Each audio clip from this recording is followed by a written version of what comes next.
As a matter of fact, it's our time. Well, good afternoon, everyone. This is Robert Gumbs, and this is the Concern Forum, and I'm your host. And today, I'm very fortunate. I have my good friend, a great guest, and he's a person who I will call one of the sages of this program. Um, Even though we might not always agree, I can never doubt his wisdom or his integrity. And in today's America, that's really saying a hell of a lot. And that, of course, is Mr. David Straham. Now, before we really get into it, I just wanted to make one or two observations.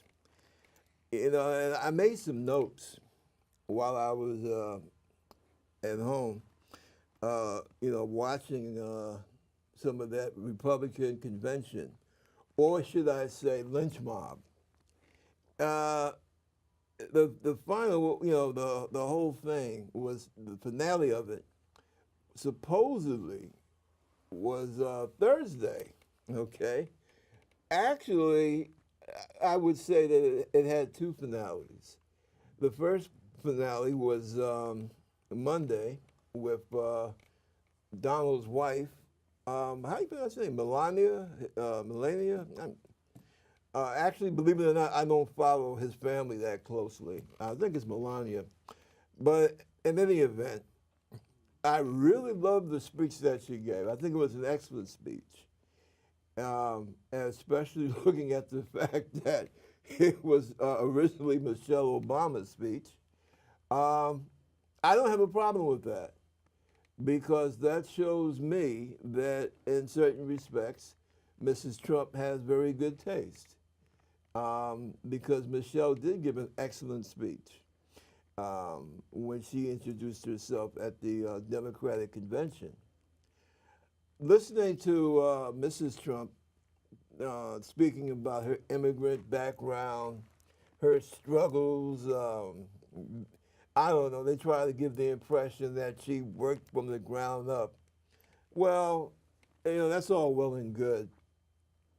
I just keep in mind, as an African American, that there are many of us that have been here over 400 years, and we're still trying to work our way up.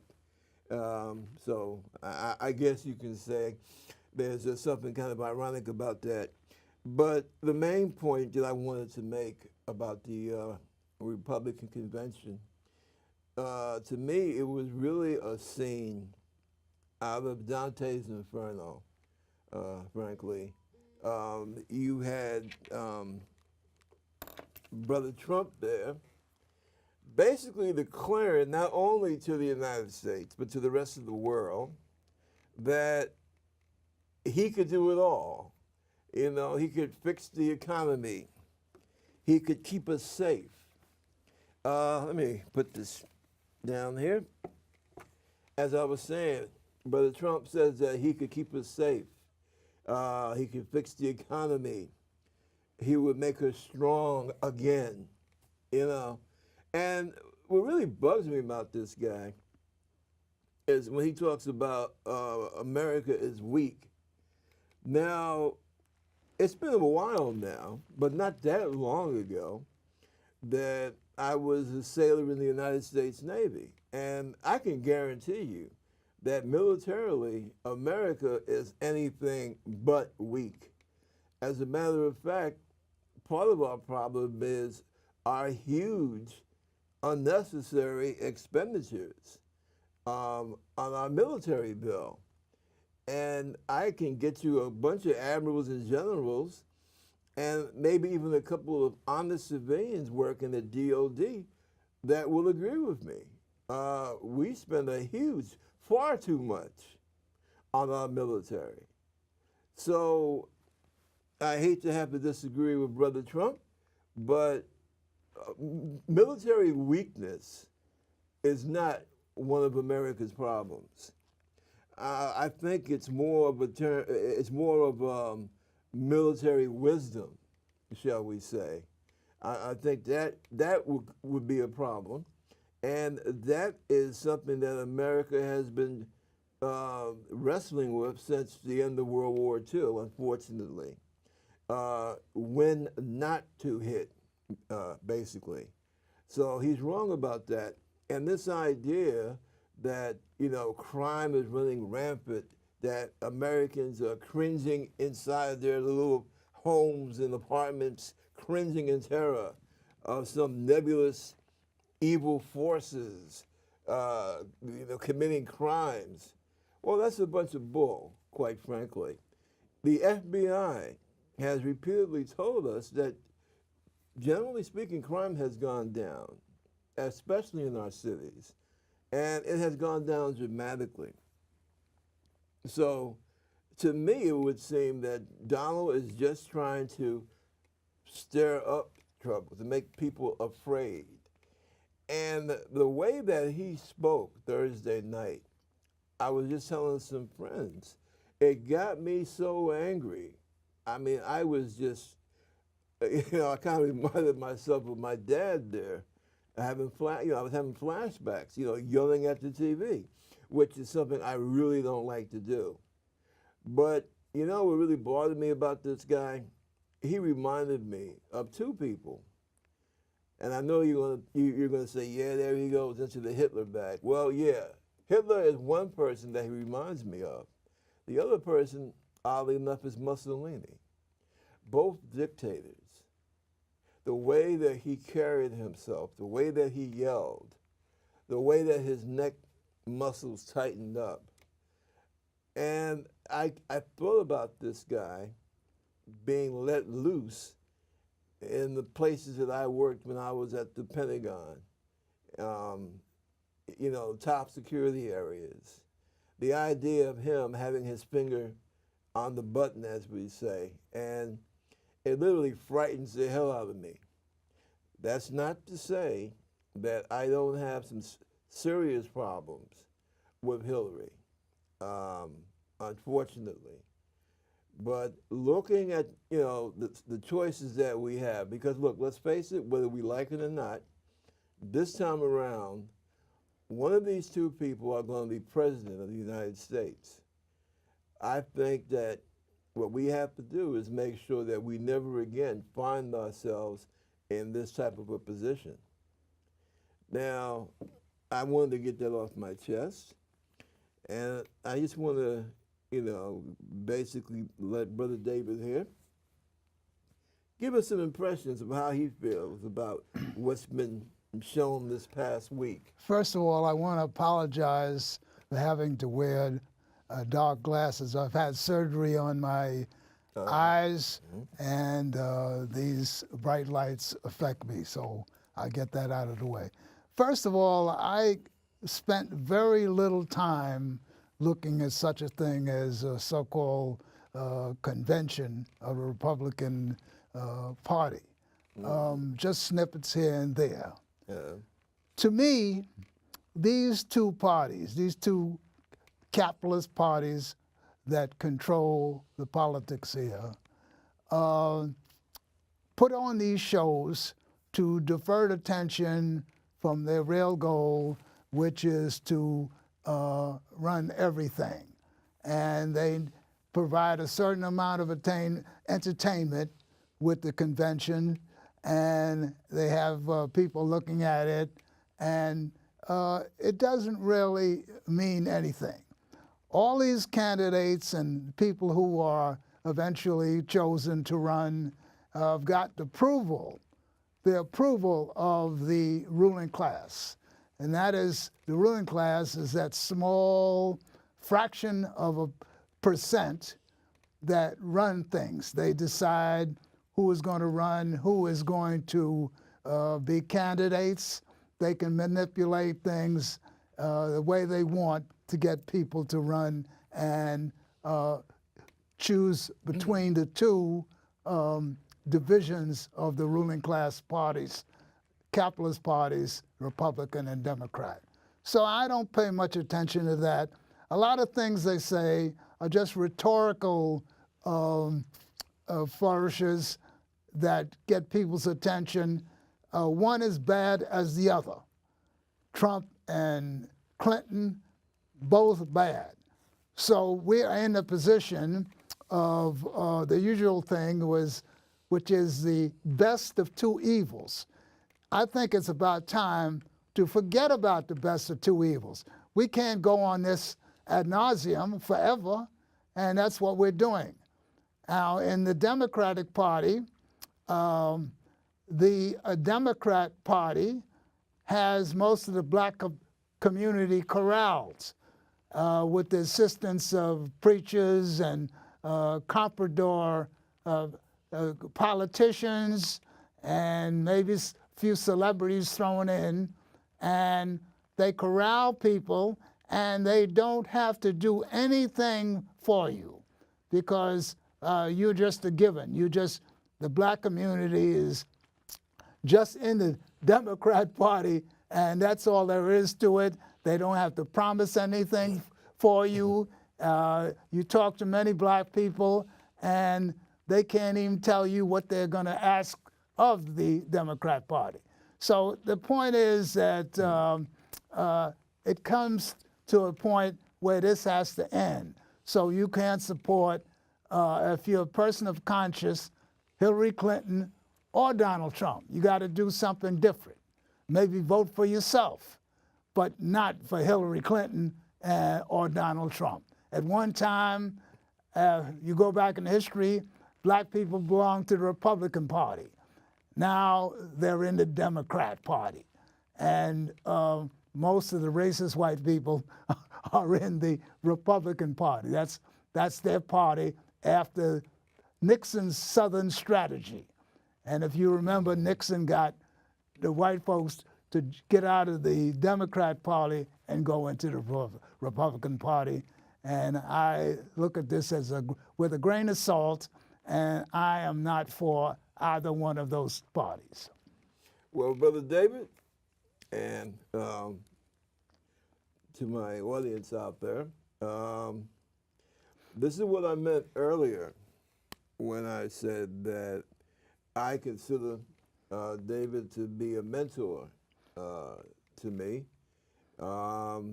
close, especially in the terms of wisdom.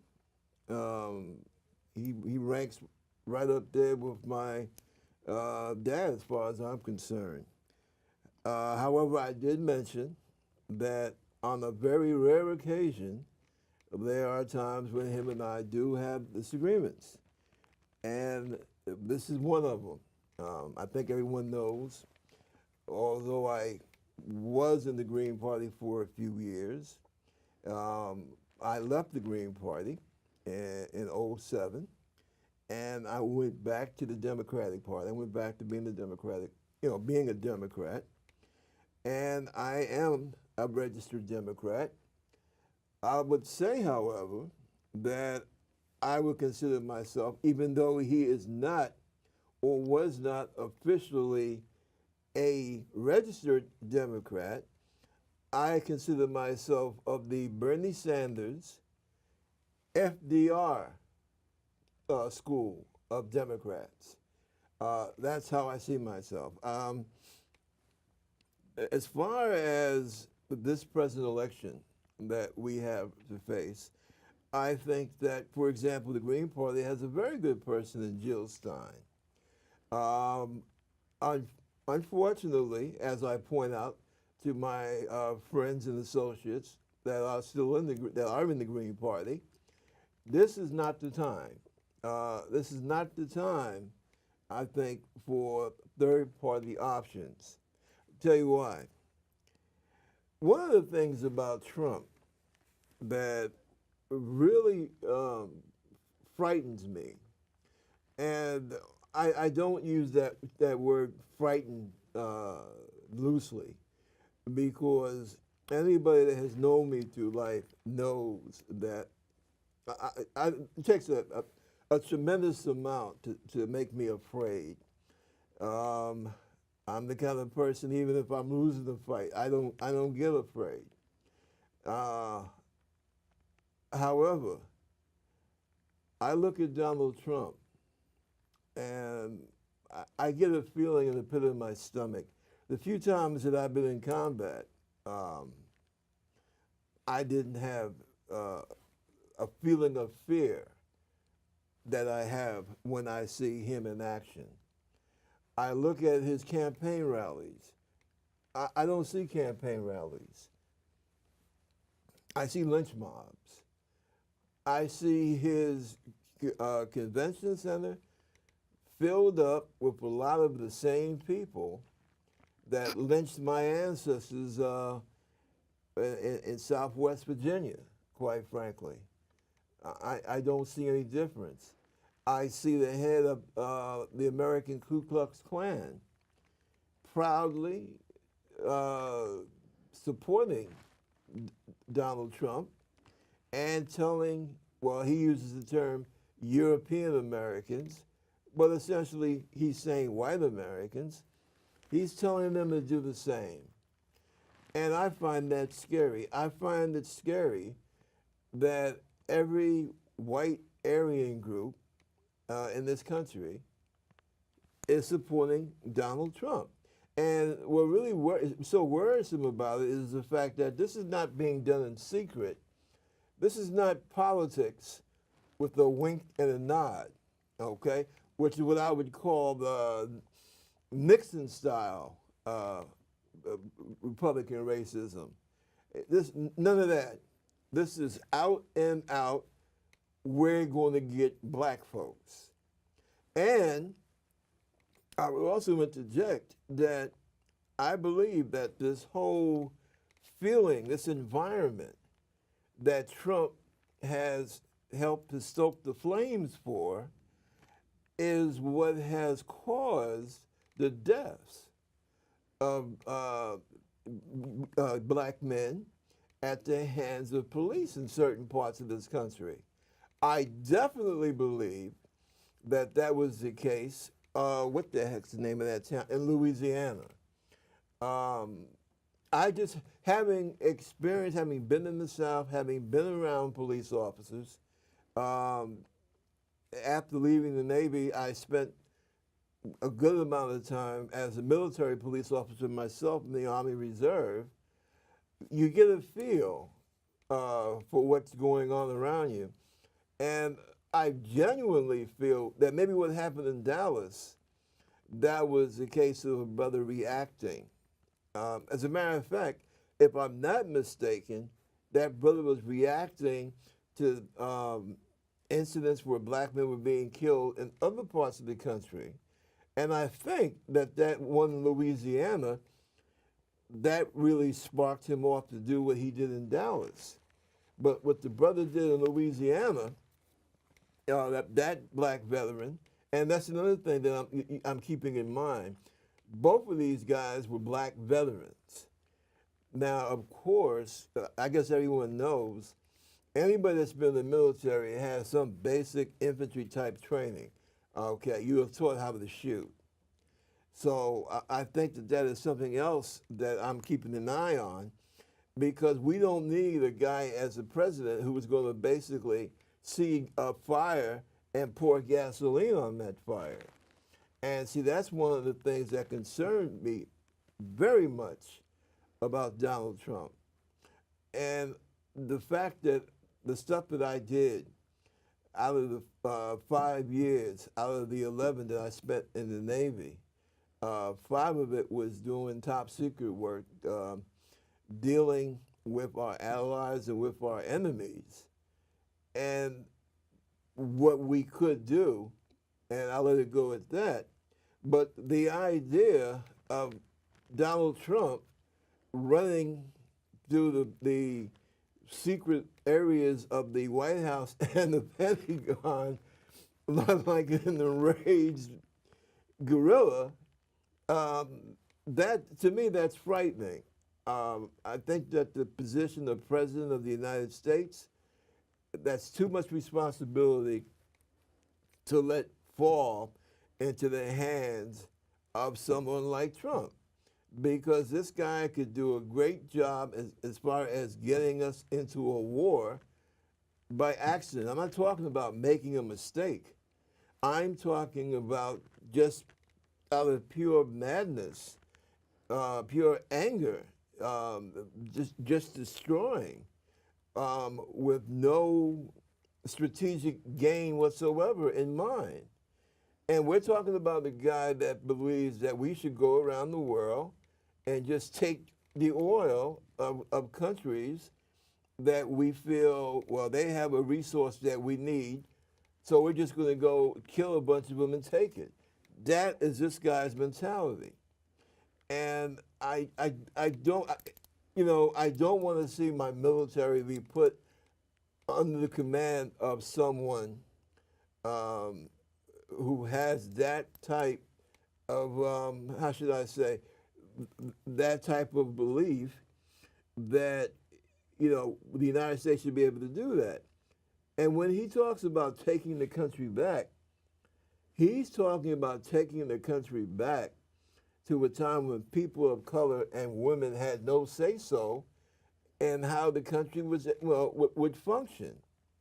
And see, that's the thing that's one of the things I find so dangerous about this person and the idea of president. He should make hats saying, "Make America Hate Again."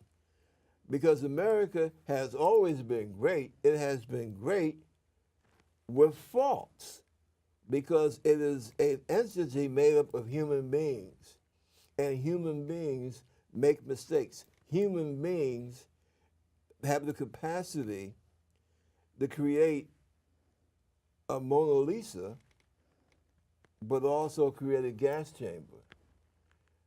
So we need to stop this nonsense that many in the right have, this Fox News idea that America is always great, that America is always right. No, it is not. But the thing that I think characterizes America is that we always have people who strive to make it better. And that's what we're supposed to be about. And I just, I honestly believe that it's my duty as an American, as a member of the human race, as a member of this planet, to do all I legally can to prevent this guy from getting into the White House.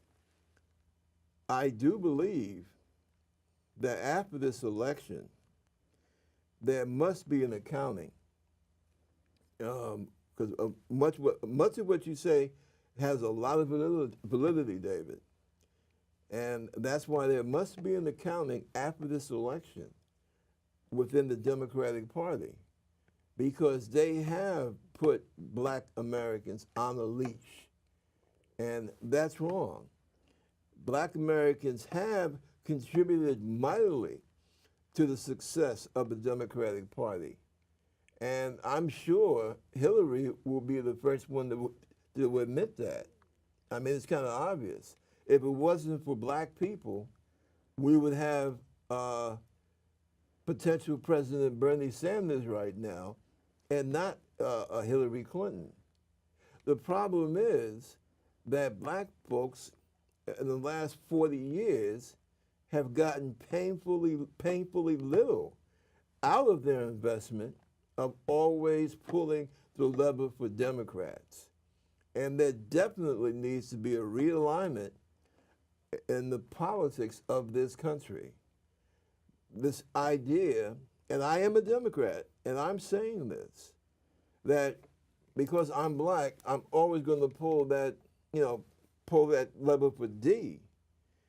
And I'm not going to pull the lever for R, for example, because the Republicans have become the party of white nationalism.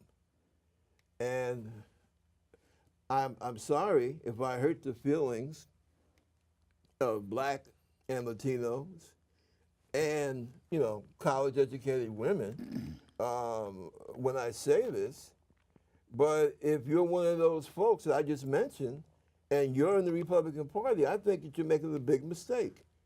And I say this as a child of the Republican Party because, my dad was the the district leader for the Republican Party in Harlem, West Harlem, back in the late 50s, early 60s. Let me step in here. But that was not the same party. First of all, I was waiting for you to. I was waiting for you to blow up. Those people in charge, the people at the top of the pyramid, the ruling elite that runs the Republican Party and the Democrat Party and all the legislative and whatnot. They want to make America great again. Well, what they're really interested in is making it better for themselves. And that's the real goal. And, you know, let's everyone understand this is capitalism, and the goal of capitalism is creating wealth for the people who run the capitalist enterprise. Number two, I want to say about the police. The reason that we're hearing all this about these black people that the police are summarily executing is because a lot of it is on film. The point is the police have always been doing that. Since the days of the slave patrols during chattel slavery and afterwards, the police, their job is to keep folks in check, especially black folks. And we cannot forget that. Now, when you talk about Trump and Hillary Clinton, Trump is right about some things. For example, how the system is rigged. I believe he said that Bernie Sanders didn't have a chance because it's rigged. I mean, we're talking about so-called democracy, but yet in the Democrat Party, they have these superdelegates. So whoever controls the superdelegates can control who is nominated. Everything is fixed. Everything is fixed.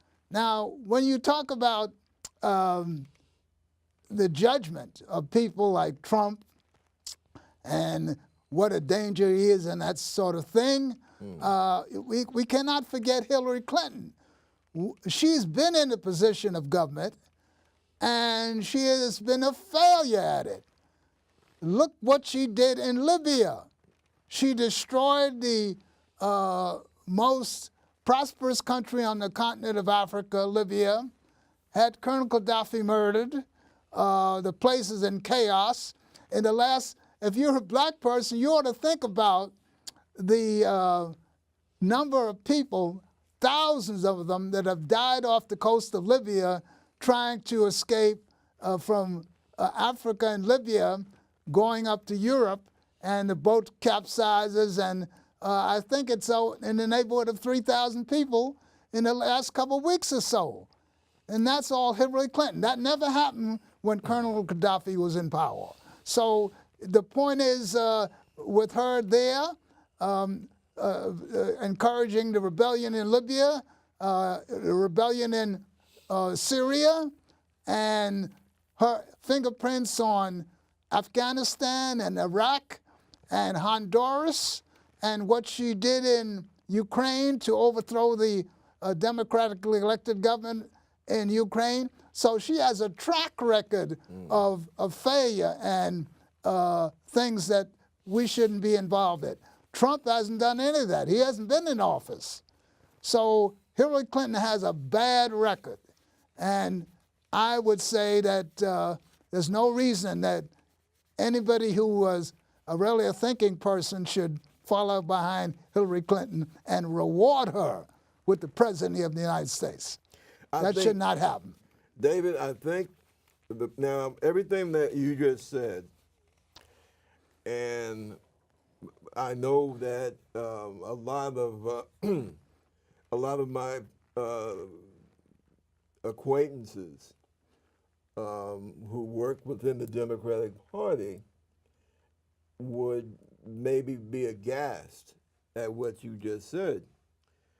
But after my time at the White House and the Pentagon, and having some in-depth knowledge of foreign policy, what you said has a lot of validity.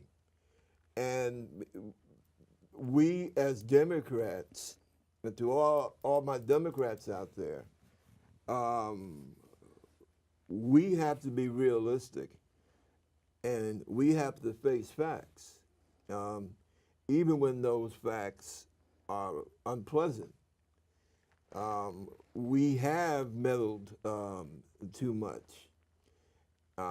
As a guy who's been at the tip of the spear, I'll be the first one to say that we have stuck our noses in many times at the wrong time, at the wrong place, at the cost of American life and property.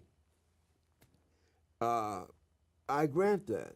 I think that, and I think most intelligent people, most well-meaning people would say that the incursion into Libya was a mistake. We had no right to do that, okay?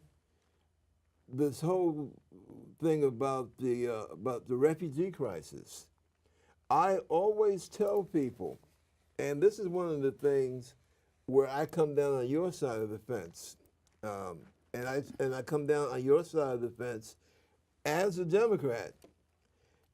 I always tell people how different the quality of life in Europe is, over there in Western Europe, as opposed to here in the United States. Low or no tuition if you want to go to university, a much safer environment, and as I said, a much better quality of life. You don't have people who are so stressed out from having to earn a living that they're constantly either into alcohol, drugs, going crazy, as we have it here in the United States. And that has changed somewhat. Europe has changed a bit from when I used to run around there all the time, both when I was in the Army and the Navy. And unfortunately, that's because of what the United States has done. And that is this whole refugee problem, because it has been the destabilization that we perpetrated in the Middle East, in the so-called Middle East, that has resulted in these huge masses of refugees. Almost over a million people from Syria and Iraq, in Germany? No, that's not a good idea. And it's causing tremendous problems. And that's because of what we did with our mistaken foreign policy. And yeah, Hillary does have a slice of that pie. She most certainly does. I agree with you there. That's right. You can't reward her as President of the United States. However, the problem that we have, those of us who consider ourselves Democrats and progressives, is that we cannot turn over, because of the anger or the disappointment that we have towards Hillary. We cannot. We're not comfortable just saying, okay, well, we'll let the racist maniac and his friends have the keys to the White House and the Pentagon. That wouldn't be a good idea. And see, that is the problem that we face now in the American electorate. Basically, how to survive this election. What I'm trying to do, I am trying to prepare for after the election. Because as I said, there has to be an accounting, there has to be a house cleaning in both of these parties. Because the country cannot continue to operate with one party that basically, what's the word or term I want to use? where you just basically have somebody on a string, and every time you snap your fingers, they're there for you, okay, on the one hand.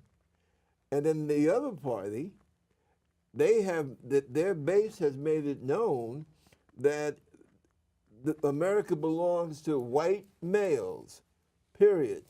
And by the way, that is non-college educated white males. In other words, they want us to go back to the 50s, see? And we can't allow that. What scares people about Trump, they're scared of what he might do in terms of our foreign policy. But even more than that, they're scared of the forces that he could unleash in this country domestically. And I tell you, this man could unleash forces that we have not seen in this country since the 1890s, when black people were basically persona non grata, okay? And that's the problem. But when you talk about the failure of the Democratic Party and the failure of the Republican Party, you know, I agree with you. And yeah, it does seem that sometimes there are two, it's like you have an institution, and in that institution you have two wings of the building. The one wing is for white guys with no college education. The other wing is for people of color, college-educated white people. And that's crazy. That's a crazy-ass way to run a country. And that's what we have worked Let me say that into. to your comments. You know, the old process that works all over is divide and conquer. So what essentially we have here is the ruling class, which is a fraction of 1% of the country, that runs the place. And they're using the usual tool of divide and conquer, plus another tool called white supremacy racism. And that works very effective for them. We have to realize that the only way this country can run the way it does, pouring in all the wealth to that fraction of 1%, is divide people, to get scapegoats, Mexicans, immigrants, black folks. You have to divide and conquer people. That's what Bush and Obama and all the people involved in Iraq did. They had the division between the Shiites and the Sunnis. You have to divide people to control them. And that's what's going here. What we need is for all the people, all the working class people that live here, no matter what their phenotype is. And people don't understand that everybody in the country is African.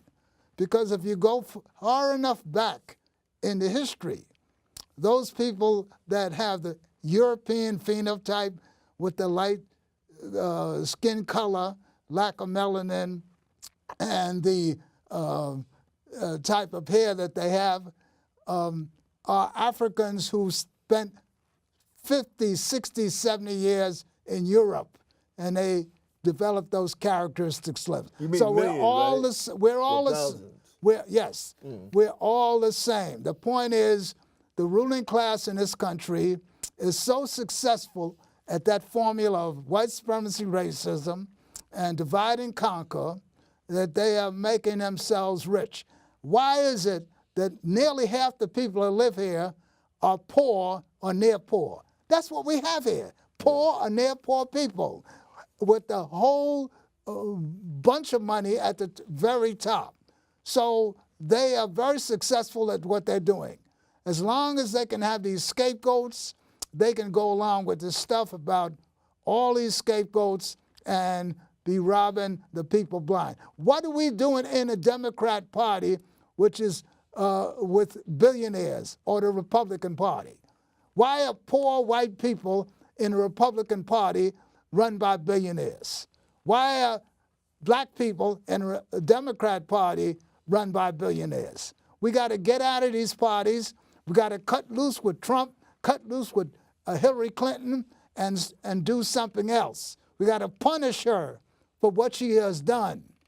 She has a record, a negative record. Her and her husband has a negative record. Black people fall into jails because of Clinton. I got to cut across here. When and I'm sure that Brother David will, understand where I'm coming from. When he says punish Hillary Clinton, he's talking in terms of denying her the vote. That's what he means by that. Reason I interjected on you there is because there was a couple of scenes at the Republican convention where you had these ignorant people yelling out, jail her, and a few other things. And I'm making Yes. people understand that you're not associated with any of that nonsense. But what you're saying, in other words, is that neither one of the two major parties deserve your vote, the vote of the American people. Right. Okay. Okay. That's I just wanted that. That's it. I'm very clear about that. Yeah. So we don't have any business in a party that represents the interests of the ruling small elite, multi-billionaire people who are running these two parties. Why are the people in the party with their enemy? That's not a good thing to do. And that's what most of us are doing. And we're talking about the so-called white people against the so-called black people, and them doing that and not understanding how these people are giving them the shaft. So what you're saying is that kind of harkens back to a part of the labor movement back in the early 1930s during the Depression, when you had labor organizers, white labor organizers, reaching out to black working people and saying that we're all in this mess together, regardless of the color of our skin. Okay, well, any progressive has to agree with that logic. Unfortunately, and you find this a lot, especially when you go in the so-called red states, working class, and that's another thing I wanted to interject here. White working class people, especially white working class men, for the longest time have created, unfortunately, a lot of their economic problems. They have brought that upon themselves because they have had a habit since the 70s, actually since the late 60s, of voting against their own best interest. And I think that is something that is so sad. That is such a such a sad phenomenon.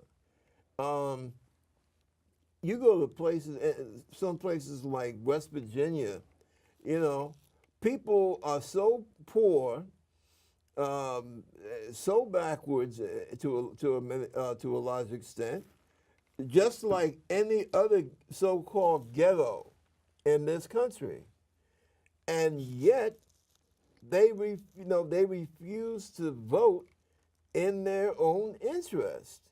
They have a senator, a United States senator from West Virginia, who supposedly is a Democrat, yet this guy hates Barack Obama.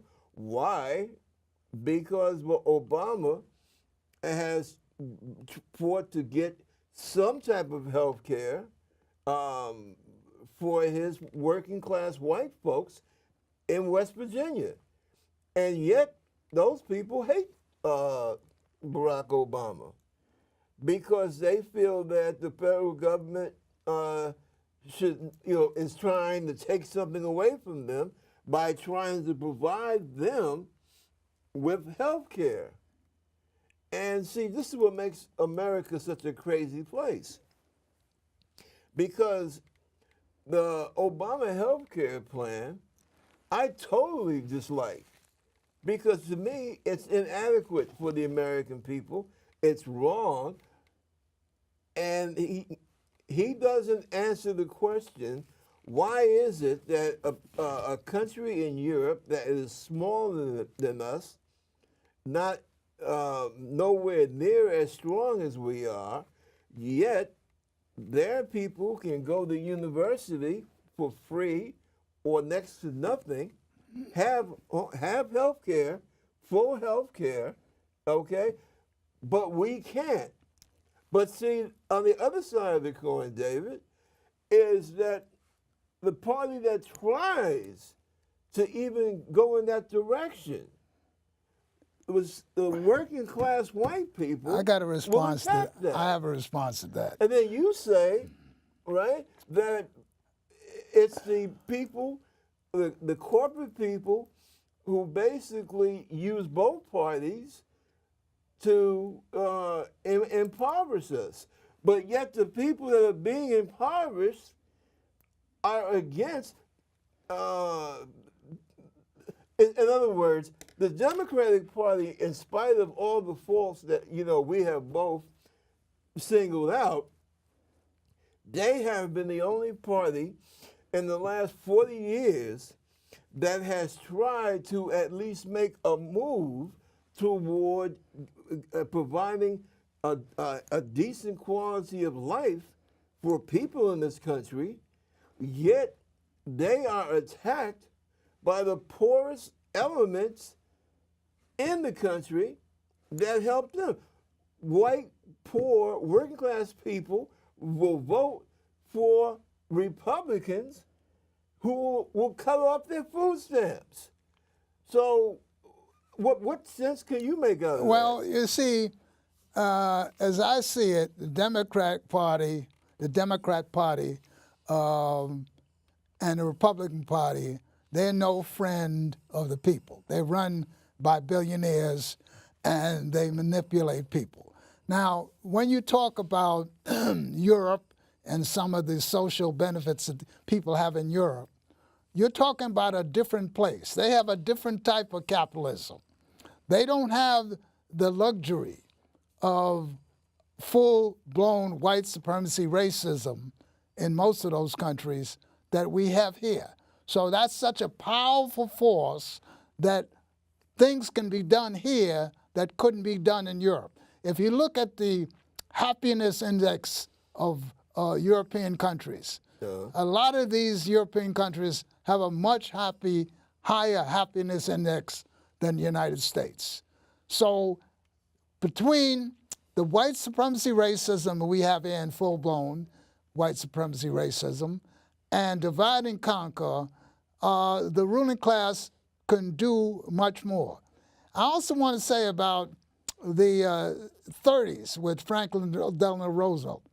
Franklin Delano Roosevelt was a ruling class person, and the things that he did were given because of the unrest that was going on at the time with unions and with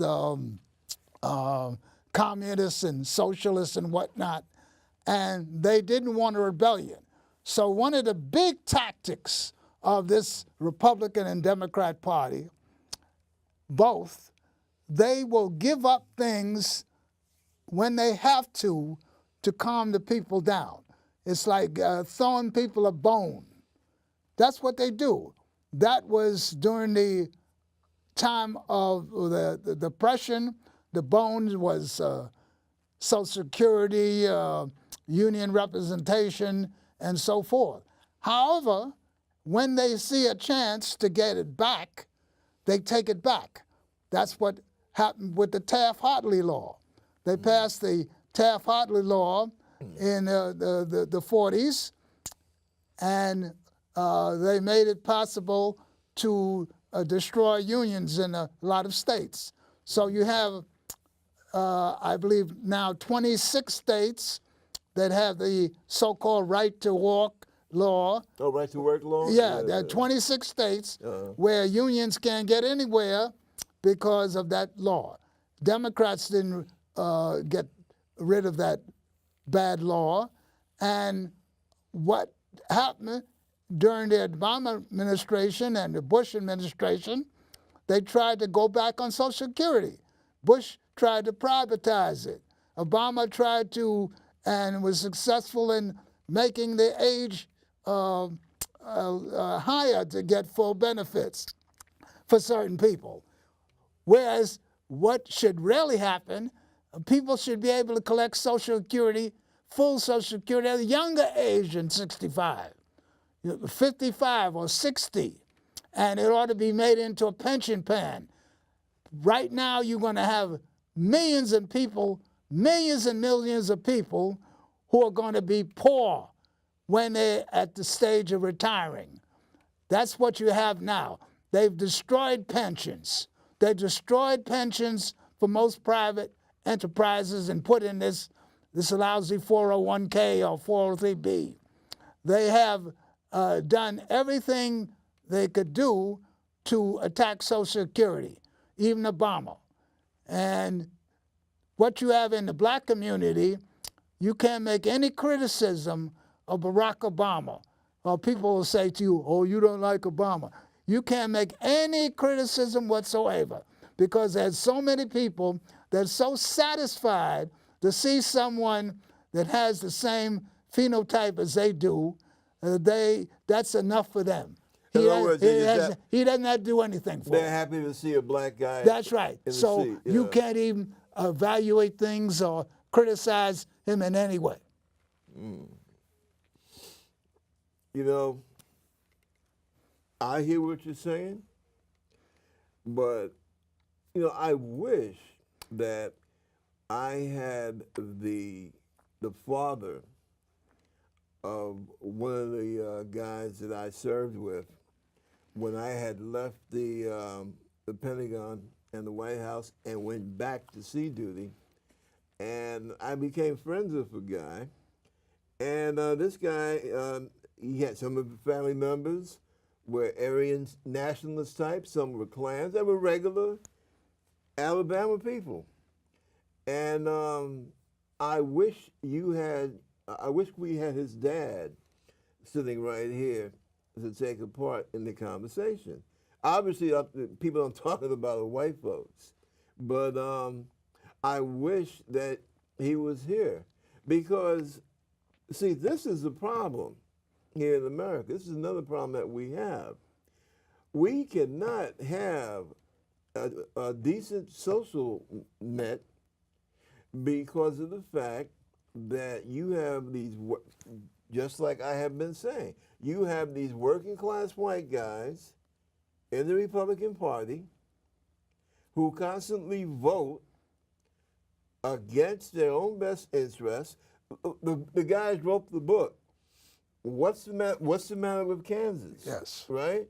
And look at Kansas. They elected this knucklehead Republican governor, and now look at the state.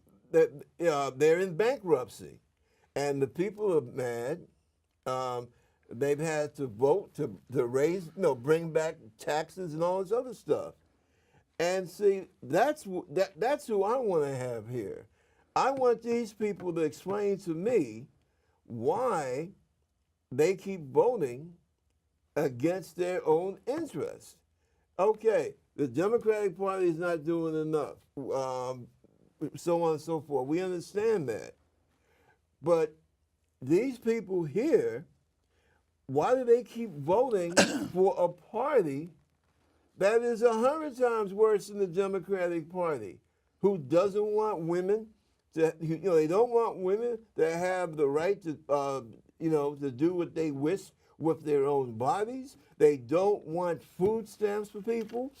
They don't want government participation in housing, to help people have homes.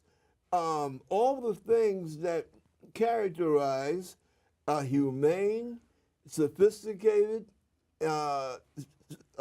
society, The Republican Party doesn't want I any want of to that. respond to you. Go ahead, because we still have some time. The point is this: all the things you say, just said here, are good things about what a society should do for the people who live in. When you're dealing with a capitalist situation and two corporate capitalist parties called Republican and Democrat, they don't basically care about any of those things. They care about one thing, and that is making money for those people at the top. They just do these things minimally so people won't rebel. They throw bones out now and then, but if they can deny things, they're going to deny. This is not about making it right for people. This is about making profit. This is about making profit for the capitalists, period. So the point is this: things like taxes and whatnot, they want the people who are poor or near poor to pay the taxes. The people at the top don't want to pay any taxes. And they're very successful at it. They put in sales tax, they put in gambling casinos. That's why you have so many gambling casinos, because poor people go there and throw their money away, and that suits them fine. That sounds like That's it. That sounds like a society that pleases the Donald Trumps of the world. Mm-hmm. And Hillary Clinton, she's a part of that too. Well, she's a part of that. They're not going to give her these $1 million honorariums to speak for 15 minutes with these big financial organizations. There is a problem with That's that. it. So that should tell everybody there where she stands. Instead, we're standing up there looking at her doing a dance at the Apollo Theater or Bill Clinton playing his saxophone. We got to stop that. All people, no matter what color they are. Well, as usual, Brother David, you have successfully given us much to think about, much to argue about in some quarters, and I'm grateful for that. We are all grateful for that, because that's the way our country is supposed to be. All sides have the opportunity to be heard, and it's about what's best for the country. And I think that that's one of the things that's been forgotten in our political system. Listen, this is the Concerned Forum, and we hope that you have enjoyed the show today, and we look forward to seeing you again next week. Have a good one. Bye. That's a wrap.